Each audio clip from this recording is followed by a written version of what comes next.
രൂപതയിലെ Pathanamthitta guardian Angeles ദേവാലയത്തിന്റെ ശതാബ്ദി ആഘോഷങ്ങൾക്ക് തുടക്കമായി. 2027 മാർച്ച് വരെ നീണ്ടുനിൽക്കുന്ന ശതാബ്ദി ആഘോഷങ്ങൾക്ക് ഇടവക വികാരി ഫാദർ ജോസഫ് സീജേഷ് ജൂബിലി പതാക ഉയർത്തി തുടക്കം കുറിച്ചു.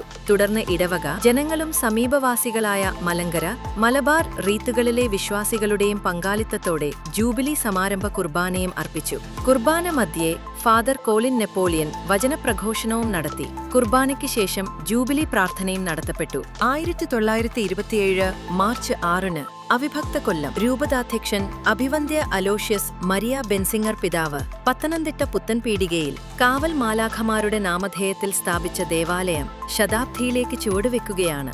ആദ്യ കാലഘട്ടങ്ങളിൽ റീത്തുഭേദമന്യേ എല്ലാ കത്തോലിക്ക വിശ്വാസികളുടെയും മാതൃഭവനമായിരുന്നു. കാലത്തിന്റെ സഞ്ചാരപഥത്തിൽ പല റീത്തുകളിലുമുള്ള സഹോദരങ്ങൾ സ്വന്തം ദേവാലയങ്ങളിൽ ആരാധന ശുശ്രൂഷകൾ തുടർന്നപ്പോൾ പുത്തൻപീടിക ഗാർഡിയൻ ഏഞ്ചൽസ് ദേവാലയം എല്ലാവർക്കും തണലായി നിലകൊണ്ടു. കടുകുമണിയുടെ ഉപമ പോലെ 1947 പാകിയ ഒരു കുഞ്ഞു വിത്തു വളർന്നു പന്തലിച്ച് നാരങ്ങാനം, ഇടകടത്തി, ചെങ്ങറ, മഞ്ഞനിക്കര, ചിറ്റാർ എന്നീ പ്രദേശങ്ങളിലേക്കും ദൈവസ്നേഹത്തിന്റെ നീർച്ചാൽ ഒഴുക്കി നിലകൊള്ളുന്നു. ഈ ദേവാലയം ശതാബ്ദിയിലേക്ക് ചുവടുവെക്കുമ്പോൾ കടന്നുപോയ ഇന്നലകളെ ഓർത്തു നന്ദി അർപ്പിക്കുന്നു.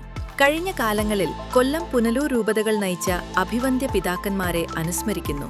ദേവാലയ സ്ഥാപനം മുതൽ ഇന്നുവരെ ഇടവക വികാരിമാരായും സഹവികാരിമാരായും സേവനം അനുഷ്ഠിച്ച വൈദികരെയും ഇടവകയിൽ സേവനം ചെയ്ത ബഹുമാന്യ സമർപ്പിതരെയും നന്ദിയോടെ ഓർക്കുന്നു.